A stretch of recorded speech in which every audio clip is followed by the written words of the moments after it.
Doctor Siddharth کے logs میں درج ہے کہ جیسے ہی نمک کا وہ دائرہ مکمل ہوا، کمرے کا ٹیمپریچر یکدم بہت تیزی سے گر گیا. EMF میٹر شور مچانے لگا. لیکن اس بار صرف آلات نہیں بجے. نہیں، اس بار آواز کہیں اور سے آئی تھی. ہاں، ان کے اس ڈیجیٹل وائس ریکارڈر میں ایک آواز درج ہوئی، ایک انتہائی ٹھنڈی، بہت صاف اور غمگین آواز جس نے کہا، مجھے یہاں بند کیا گیا ہے. بند دیا گیا ہے. ایک منٹ رکیے، بند دیا گیا ہے، اس کا اصل مطلب کیا تھا؟ کیا کوئی پیرانارمل طاقت کسی کو وہاں بند سکتی ہے، یا اس کے پیچھے کوئی انسانی ہاتھ تھا؟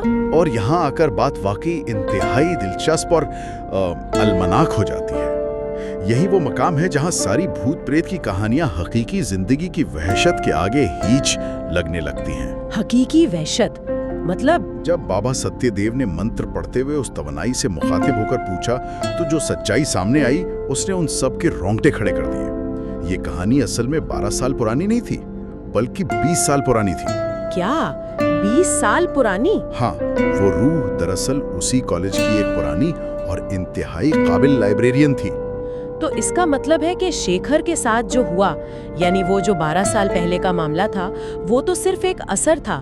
اصل واقعہ تو اس سے بھی 8 سال پہلے پیش آیا تھا. بالکل ویسا ہی تھا. آڈیو لاگز اور بابا کی گفتگو کے مطابق 20 سال پہلے کالج کے ہی ایک اثر و رسوخ رکھنے والے پروفیسر نے اس اوریجنل لائبریرین کو ہراس کرنا شروع کیا. او نو!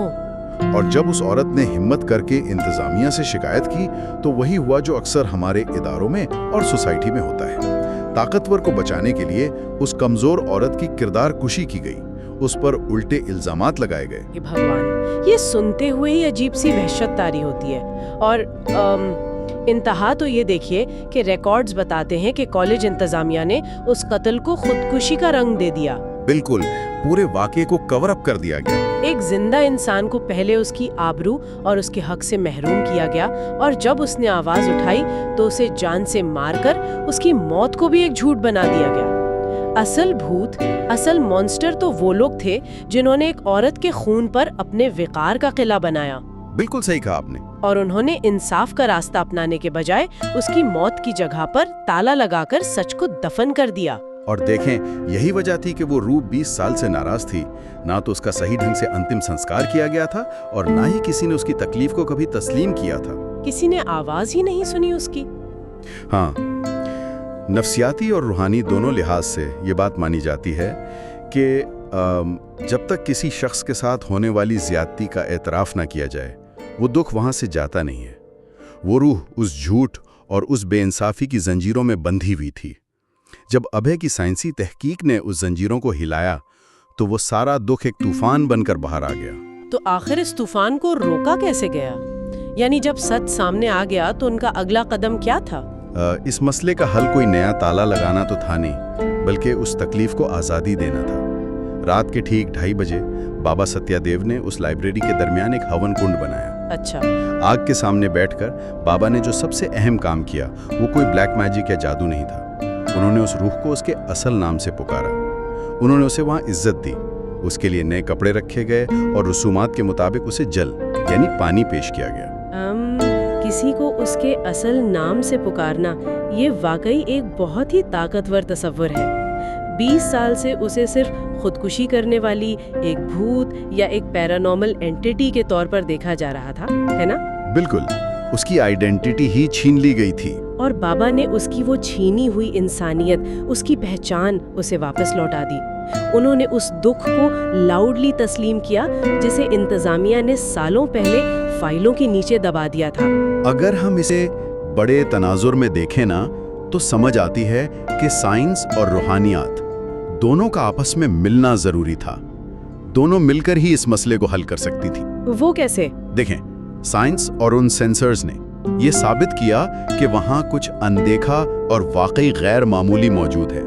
ان آلات نے بتا دیا کہ انرجی کہاں ہے، اس کی پیمائش کی، لیکن اس توانائی کو سمیٹ کر اسے تسلی دینے کا کام اور اس مسئلے کی جڑ یعنی اس بے انصافی کو سمجھنے کا کام قدیم روحانی علم